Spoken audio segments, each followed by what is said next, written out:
नमस्कार प्यारे विद्यार्थियों, आप सभी ध्यान दें।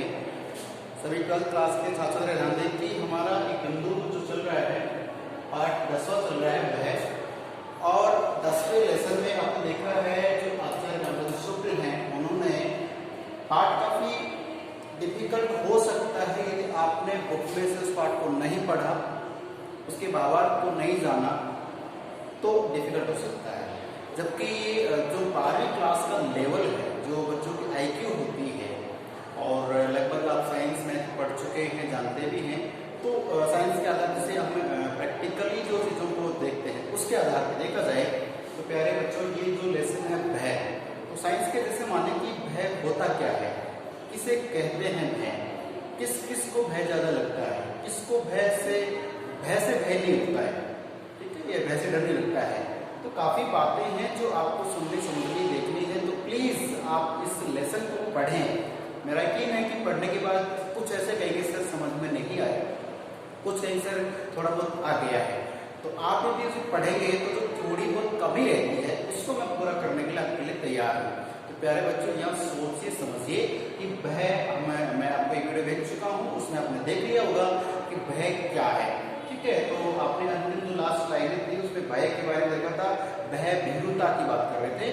तो ध्यान रखना, बुद्धि, आत्मिक शक्ति और जो बाहुबल हमारे पास होता है, आत्मिक शक्ति और जो शिक्षा की बुद्धि होती है, उन व्यक्तियों को भय नहीं लगता है, वो धीरे धीरे उस भय को दूर कर लेते हैं। ये लास्ट पॉइंट था उस वीडियो का।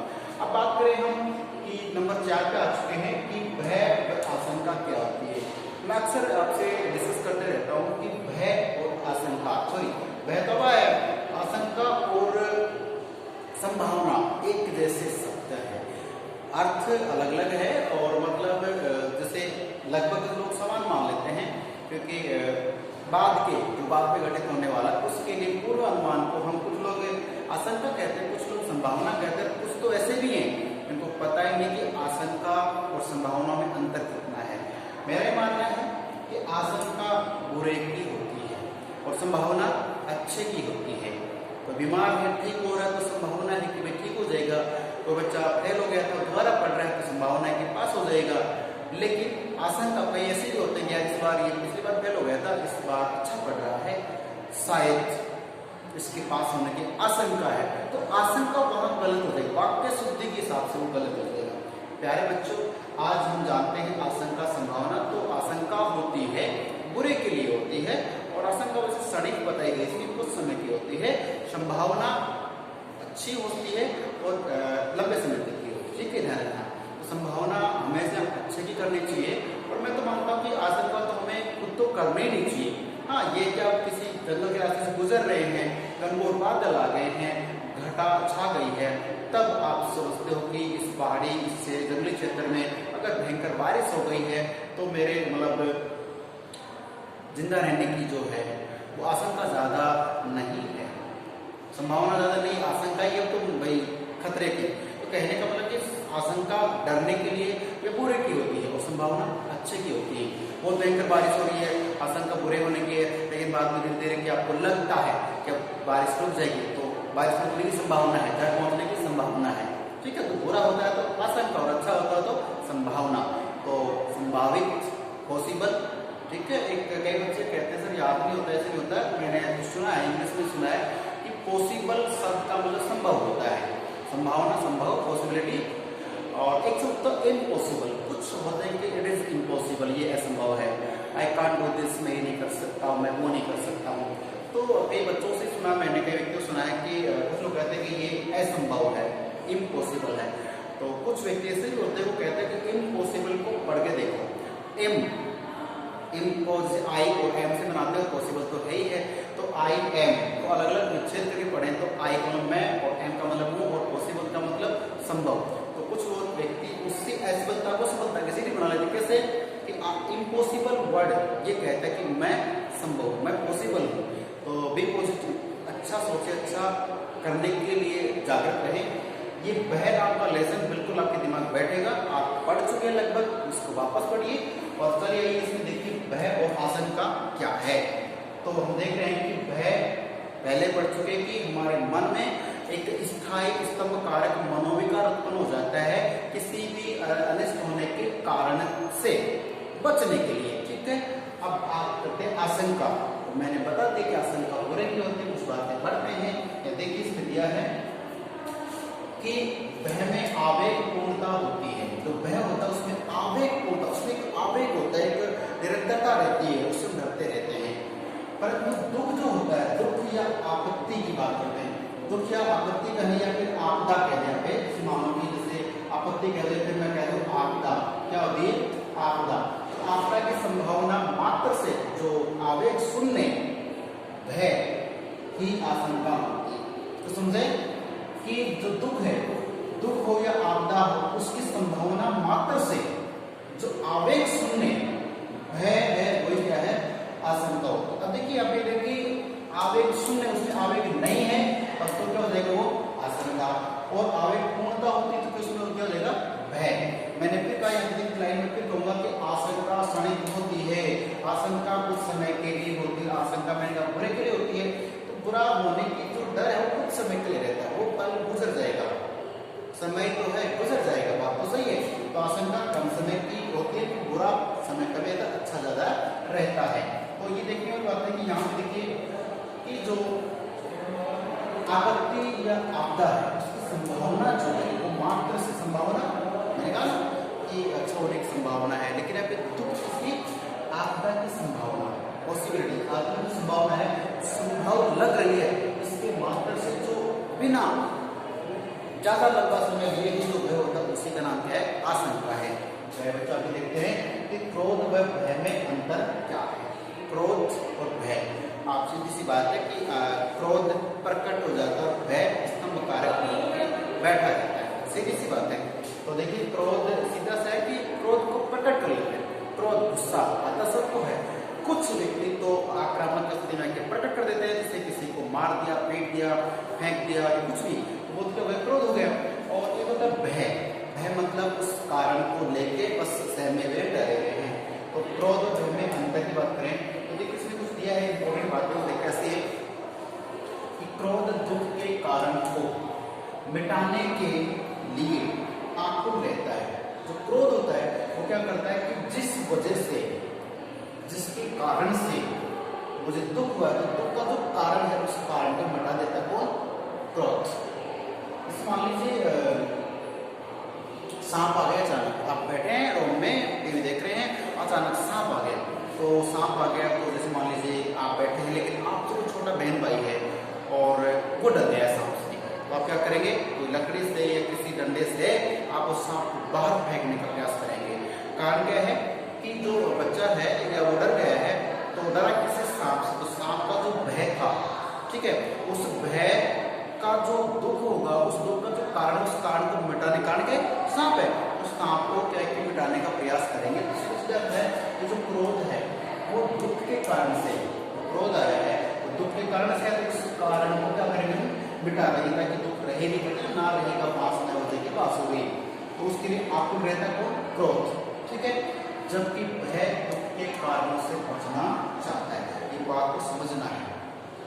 भय क्या है, जैसे मान लीजिए मैंने कल भी कहा था, आज कह रहा हूँ कि हमें जिस वस्तु से, जिस व्यक्ति से, जिस साधन से भय रहता है, डर रहता है, हम उस रास्ते से नहीं जाते हैं, उस भाई चौराहे से नहीं जाते हैं, उस व्यक्ति से नहीं मिलते, उससे बचने का प्रयास करते हैं, ठीक है, ये ध्यान रखना। जैसे मानो मैं आपको बता दूँ, कई बार मुझे मैथ से भय लगता था, गणित से, तो मैं क्या सोचता कि मैथ वाले सर काश आज ना आए, मैं चाहता कि वो ना आए, बच जाऊँ, मेरा भय था।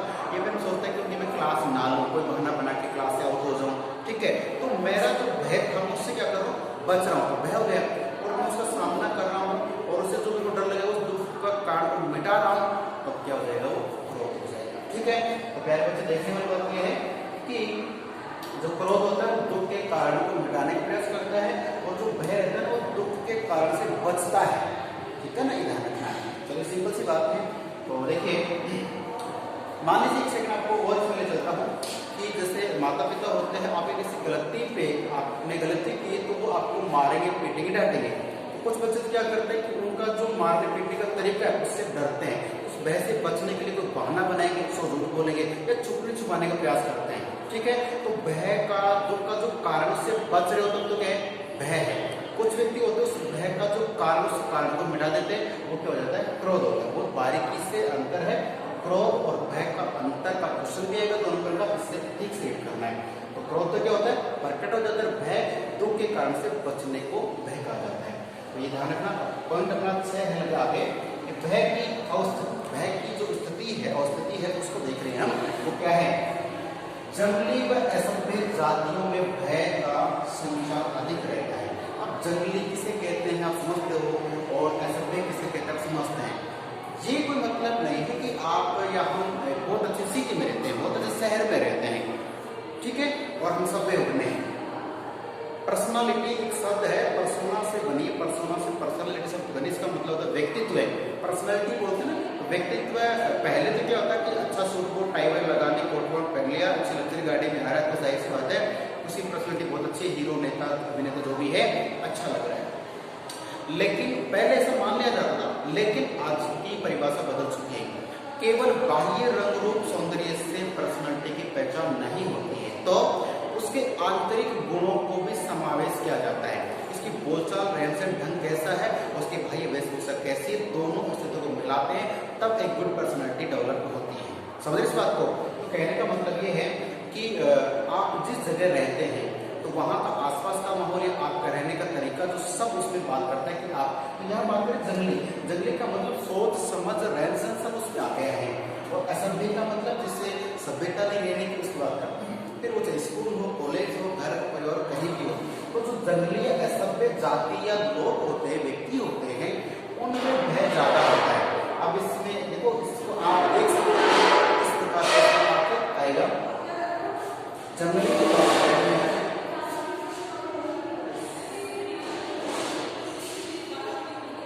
ध्यान रखना इसमें, जंगली और असभ्य की बात कर रहे थे, डिस्टर्बेंस का आधार लग भी रहा होगा आपको ना, चलिए खैर कोई बात नहीं, होते हैं जगह होते हैं। जंगली व असभ्य की बात कर रहे थे, जंगली का मतलब सोच समझ रहन सहन सर्विसमेंट होता है, असभ्य का मतलब रहन सहन बोलचाल की सभ्यता नहीं है। जातियों में, प्रजाति के लोगों से पशु सबसे में आ गई, भय का क्या होता है, संचार अधिक रहता है। अब इसमें देखते हैं कि क्या हम लोग इसमें आते नहीं आते हैं।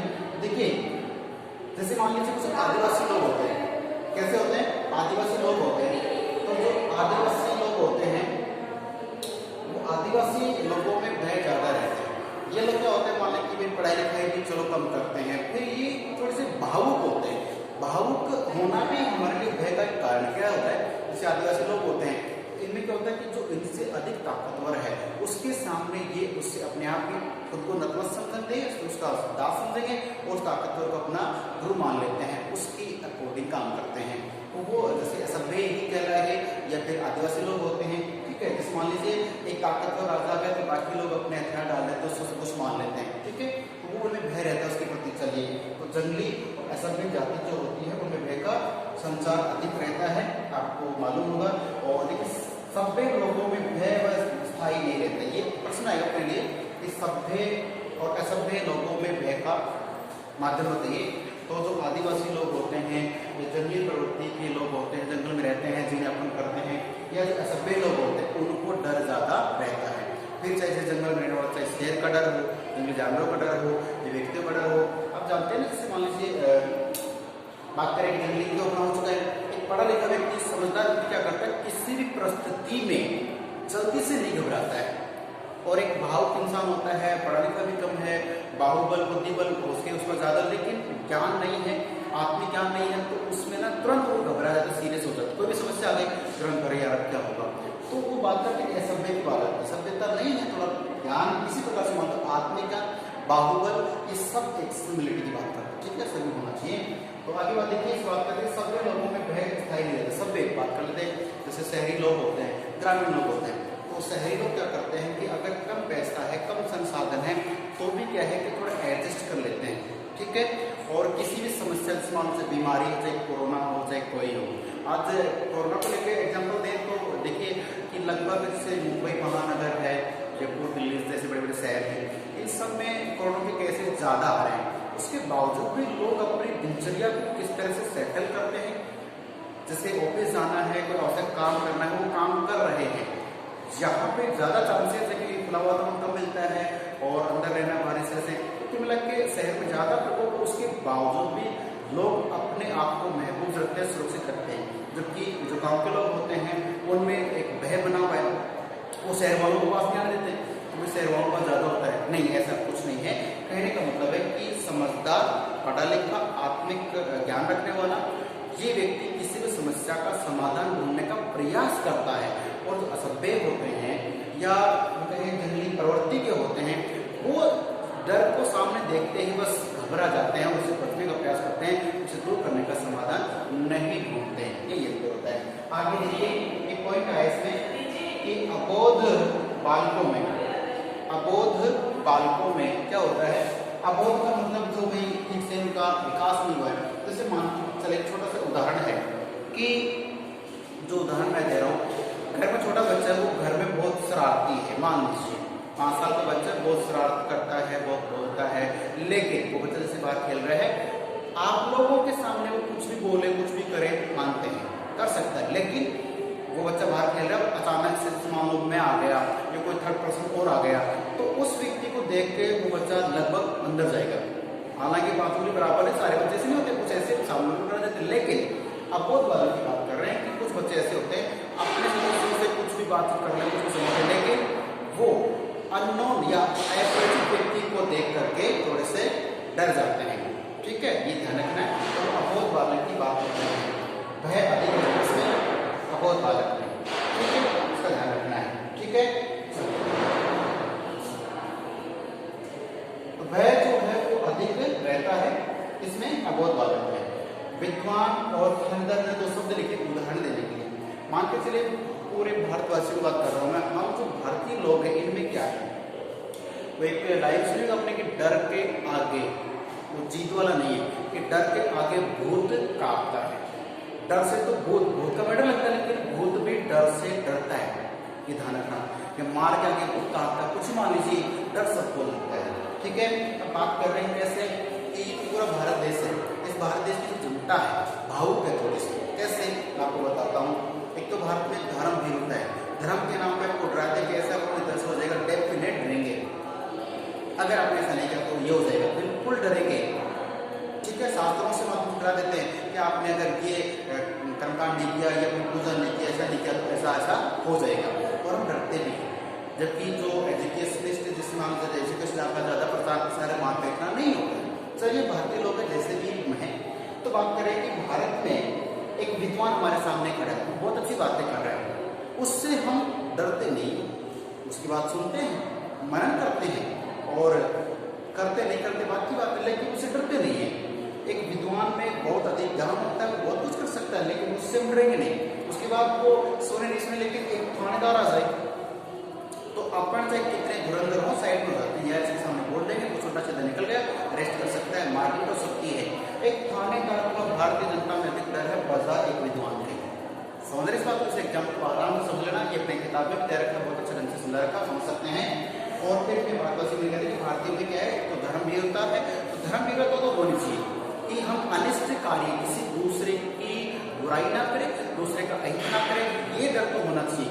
जबकि क्या होना चाहिए कि बाकी कार्यों में कायरता नहीं रखें। तो प्यारे बच्चों, ये जो हमारा भय लेसन है थोड़ा सा बस घुमा हुआ है, बाकी इसमें कुछ भी नहीं है। कुछ एग्जाम्पल आएंगे कि जैसे सभ्य असभ्य की बात करेंगे, जंगली की बात करेंगे, पढ़े लिखे अनपढ़ की बात करेंगे। तो सीधे सीधे अर्थ है कि जो सभ्य होते हैं, पढ़े लिखे होते हैं, समस्या का समाधान ढूंढने का प्रयास करते हैं, और जो असभ्य होते हैं, जंगली प्रवृत्ति के होते हैं, वो क्या करते हैं, सामने वाले को पाकर समस्त चरणों में झुक जाते हैं। फिर चाहे नागालैंड के वो जो नागावासी होते हैं, उनमें देखिए आप, वो कितने खतरनाक होते हैं, जंगलों में घूमते हैं, जंगली पशुओं का सामना करते हैं, लेकिन आप सामने आपने किसी धारदार हथियार से या गोली बंदूक से उनमें से किसी एक को डरा दे, धमका दे, मारते हैं, सब के सब आपके दास बन जाते हैं। तो ये सच्चाई है कि जो जंगली लोग होते हैं वो समस्या से डरने के बाद फिर उनकी हालत खस्ता है। ठीक है, और भय उनमें क्या होता है, परमानेंट हो जाता है। जबकि भय का कारण समाप्त हो गया तो भय दूर हो जाना चाहिए, इस बात का ध्यान रखें। ठीक है, चलिए, तो फिर ये रखना है। और इसमें कुछ रहा है शेष, मैं आपको एक वीडियो बना के समझा दूंगा, कुछ 2 पॉइंट हो रहे हैं इसमें। तो बाकी अगर आपको लगता है कि सब समझ सकते हैं तो ठीक है, खूब नहीं है तो फिर 2 वीडियो बना के आपको समझ देंगे।